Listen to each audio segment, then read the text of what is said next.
বন্ধুসকল নমস্কাৰ কি খবৰ সকলে ভালে আছে চাগে মই নৰ্থ ইষ্ট এক্সপ্ৰেছৰ পৰা পৰমানন্দ বৰাই আকৌ এটা নতুন ভিডিঅ' লৈ আপোনালোকৰ মাজলৈ আহিছো আজি মই আছো মোৰ পেহী ঘৰত আৰু পেহী ঘৰৰ পৰা আজি যাম মানে মই যোৰহাট আৰু পেহী হেতৰ ল'ৰাটো মানে মোৰ দাদাও যাব যোৰহাট মানে যোৰহাট যাম বিশেষ এটা কাৰণত পাৰিলে সম্ভৱ হয় যদি তাত ভিডিঅ' বনাব দিলে মই ভিডিঅ' বনাম কিন্তু মোৰ পেহী ঘৰৰ পৰা মানে আঠখিলীয়া বুলি ক'লো আঠখিলীয়াৰ পৰা যোৰহাটলৈ আমি কেনেকৈ যাম এইটো জেট গোটেই ৰাস্তাটো দেখুৱাম আপোনালোকে চাই থাকক অকল স্কিপ নকৰাকৈ ভিডিঅ'টো যাতে আপোনালোকৰ কেতিয়াবা বৰগোলা হৈ যোৰহাট যাবলগীয়া হ'লে ৰাস্তা খেলি নালাগে মোৰ ভিডিঅ'টো চাই থাকক বলক দেৰি নকৰোঁ আগলৈ যোৰহাটখন সোনকালে চাওঁগে বলক পিছলে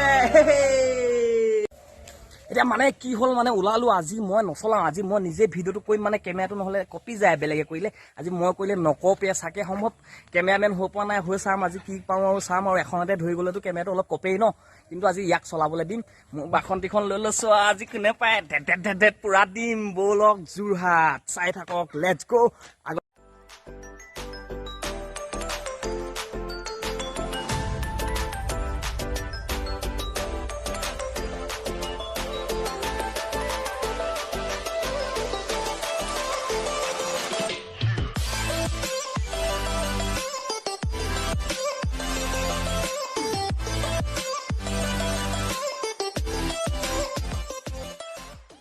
মানে মানে কি ক'ম আৰু শ্বৰ্টকাট ৰাস্তা চিনি নাপায় তাক সেইকাৰণে একদম গাঁৱৰ মাজেদি একদম পথাৰৰ মাজে একদম কিবা গাঁৱলীয়া ৰাস্তা এটাত লৈ আহিলোঁ এইফালেদি একদম বহুত শ্বৰ্টকাট হৈ যায় মানে আমি বৰহোলা টাউনখন নোচোৱাকৈ ডাইৰেক্ট মানে ৰজাবাহত ওলাব পাৰিগে এইটো নাজানে সি মানে তাক আজি শ্বৰ্টকাট এটা দেখুৱাবলৈ লৈ আহিছোঁ একদম ডাইৰেক্ট ৰজাবাহত ওলামগৈ ৰজাবাহৰ পৰা বাকীডোখৰ দেখুৱাই আছোঁ আৰু গোটেইটো দেখুৱাব নোৱাৰোঁ যিহেতু ৰাস্তাটো কিন্তু মেইন শ্বৰ্টকাটটো দেখুৱাই দিছোঁ আৰু বৰহোলাৰ পৰা ৰজাবাহলৈ চবেই চিনি পায় পিছত আৰু চাইহে থাকক কেনি গৈ আছো কি হবলৈ গৈ আছে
নমস্কাৰ বন্ধুসকল ফাইনেলি আমি আজি আহি পালোহি Pushpak homeo hall and research centre আৰু ইয়াতে মানে নানা ধৰণৰ ৰোগী আৰোগ্য হৈছে কেঞ্চাৰ ডায়েবেটিছৰ পৰা ধৰি চুগাৰ মানে এ টু জেড কিছুমান আমাৰ কিডনি ষ্টনৰ পৰা ধৰি মানে আমাৰ যিবিলাক এলোপেথিকেও ভাল কৰিব নোৱাৰা কিছুমান চিকিৎসা ইয়াত আহি ভাল হৈছেহি আৰু আমাৰ আজি এই দাদাক আনিছিলোঁ কৈছোঁৱেই আৰু এতিয়া মই চিধা পোনপটীয়াকৈ যাম আপোনালোকৰ মাজলৈ মানে আমাৰ ডক্টৰ ছাৰৰ লগত কথা পাতিবলৈ ছাৰ নমস্কাৰ নৰ্থ ইষ্ট এক্সপ্ৰেছলৈ আপোনাক স্বাগতম জনাইছোঁ। নমস্কাৰ।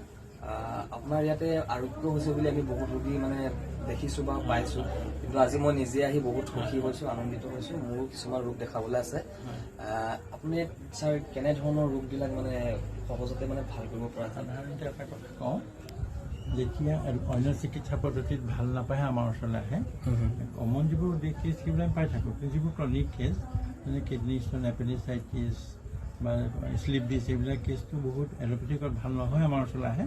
আমি ৰোগীক বুজাই দিওঁ যে অলপ চিকিৎসাটো আমাৰ দীঘলীয়া হ'ব আৰু মানে কিছুমান ৰেষ্ট্ৰিকশ্যন কিছুমান থাকে, যেনেকৈ আমি শ্লিপ ডিছ পেচেণ্টক বেড ৰেষ্টত থাকিবলৈ কওঁ, টান শুবলৈ কওঁ, গাৰু নোহোৱাকৈ শুবলৈ কওঁ, আৰু খোৱা বোৱাবোৰ খুব সীমিত হ'ব লাগে। সেইদৰে এতিয়া কিছুমান লিভাৰ যিবিলাক এনলাৰ্জমেণ্ট হৈ যায়, লিভাৰত ফেট জমা হৈ যায়, সেইবিলাক ৰোগীক আমি চিকিৎসা কৰোঁ আৰু বহুত ৰোগী উপকাৰ পাইছে বুলি আমাক জনাই আহে। মানে ফেটি লিভাৰো আপোনালোকৰ ইয়াত ভাল হৈছে? হয়। আচ্ছা আচ্ছা, ঠিক আছে। বিশেষ ছাৰো সময় নাই, পেচেণ্ট ৰখি আছে। আমি আহিলোঁ, ছাৰে আমাক এইকণ সময় দিয়াৰ বাবে ছাৰ ধন্যবাদ। আৰু এড্ৰেছটো ছাৰ আপুনি পোনপটীয়াকৈ যদি কয়, আমিও ইমান চিনি নাপাওঁ। নৱালি ৰেল ক্ৰছিঙৰ ওচৰত, নৱালি ৰেল ক্ৰছিং দহাবৰা চুক, নৱালি ৰেল ক্ৰছিং দহাবৰা চুক। নৱালি ৰেল ক্ৰছিং দহাবৰা চুক, মানে নৱালি ৰেল ক্ৰছিংটো পাৰ হৈ যিটো ৰাইট চাইডে ৰাস্তা, সেইটোত আহিলে হ'ল ন? তিতাবৰ পৰা আহিলে ৰাইট চাইডত হ'ব, আৰু 10 কোম্পানীৰ ফালৰ পৰা আহিলে লেফ্টত হ'ব। আৰু যদিহে কোনোবা গোৱালি হৈ আহে, যোৰহাট টাউন ষ্টেচনৰ পৰা এটা গলি সোমাই আহে, সুধিলেই মানে সম্ভৱ জানিব আৰু চিনি পায়, প্ৰায় চিনি পায়। ঠিক আছে, ধন্যবাদ। আজিলৈ ভিডিঅ'টো ইমানতে সামৰণি মাৰিলোঁ।